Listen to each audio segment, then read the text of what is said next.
I was standing there in the middle, and it was just me and Miss Colombia. I felt genuinely, really genuinely, I felt so bad. How could you celebrate at a moment like that? That's not how I want to win. That's not how anybody girl wants to win. Like, doesn't make me go, yeah, like Philippines, like what? There's a girl standing right beside me who's humiliated. Like, it's not a celebratory moment. Magandang araw po sa inyo at welcome back dito sa ating pinakabagong video. Mga kapolitika, ang inyo pong napanood ay ang komento ni Pia Wurtzbach. Actually, this is just a throwback video, pero nabibigyan po ng kulay ng mga Pinoy na kung saan ay hanggang ngayon hindi pa po makamove on dito sa sa coronation ni CJ Opiasa at yung tatanggapin niyang corona dito sa Miss Grand International. At ito yung ating pag-uusapan, bibigyan ng reaksyon at ng ating personal na opinion. Pero bago ang lahat ay huwag kalimutang mag-like at mag-subscribe na rin kayo para updated kayo sa ating mga latest issue.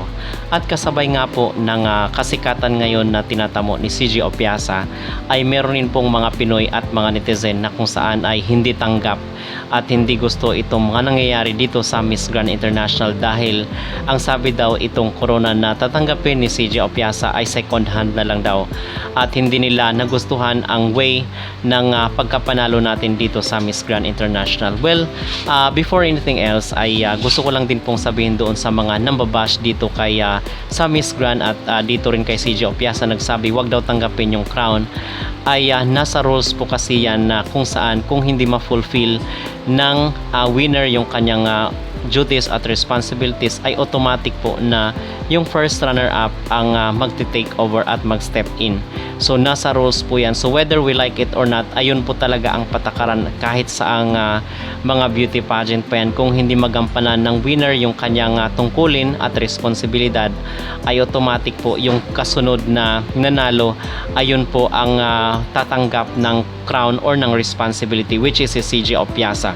So dapat tayong mga Pinoy ay wala na po tayong question doon at hindi na po tayo makipagdebate or makipag-argument dito sa Miss Grand International sa mga nangyayari dahil hindi naman po kasalanan ni CJ Opiasa, siya lamang po ay sumusunod sa rules and regulation at hindi niya po kontrolado ang sitwasyon.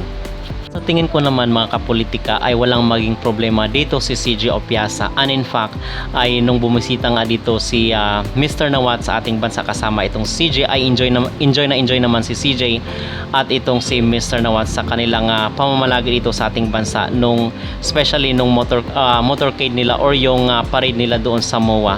So wala akong nakikitang maging hindrance or difficulties dito sa pagre-reign ni CJ Opiasa although 4 to 5 months na lang yung natitira, but at least ma-maximize nila yung time at makikita talaga nila kung gaano kagaling itong si CJ Opiasa, most especially na siya ay isang makikita natin na matured, masasabi natin na matured person at kinakailangan kasi dito sa mga beauty pageant na ito mga kapolitika ay kailangan malakas ang iyong loob especially sa mga difficult time and ay makikita ng organization na ikaw ay nag-enjoy sa iyong ginagawa at yung passion mo kumbaga na magtrabaho dito sa kailangan organization. So ito kasing si Mr. Nawat ay medyo may pagkatuso ito mga kapolitika kung kaya nailabas niya yung mga resibo, di ba, at mga screenshot kasi alam niya in himself na kung saan is magkakaroon nga ng problema talaga itong si Rachel Gupta at ito na nga yung nangyari.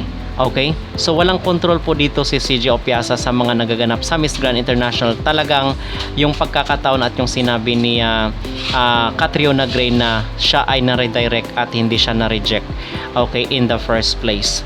So dito naman ay masasabi rin natin na talagang kikita rin talaga si CJ Opiasa. Ang sabi nga ni Mr. Nawat ay kung ikaw ay masipag dito sa Miss Grand International ay marami daw mga opportunities at of course yung kikitain ni CJ Opiasa dito and in fact, di ba, pinasilip natin yung bahay ni na titirhan ni CJ at yung kumakalat ngayon sa social media na pinost ni Mr. Nawat na pati yung family nga ni Rachel Gupta ay pina-surgery for free.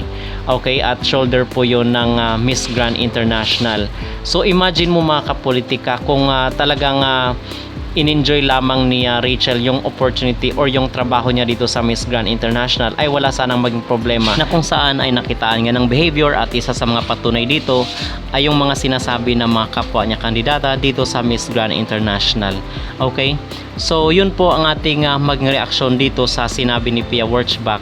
At hindi po niya ito komento mga kapolitika dito kay CJ Opiasa. Ito lamang po ay pinost ng mga netizen dito sa social media, na kung saan is binibigyan lang ng kulay at inihalin tulad nila yung sitwasyon dito sa sa sitwasyon ni CJ Opiasa. Okay?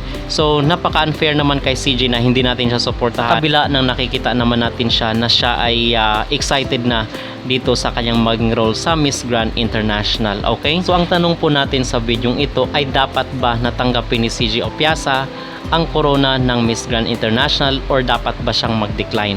Mag-comment down below at huwag kalimutang mag-like at mag-subscribe na rin kayo para updated kayo sa ating mga latest issue.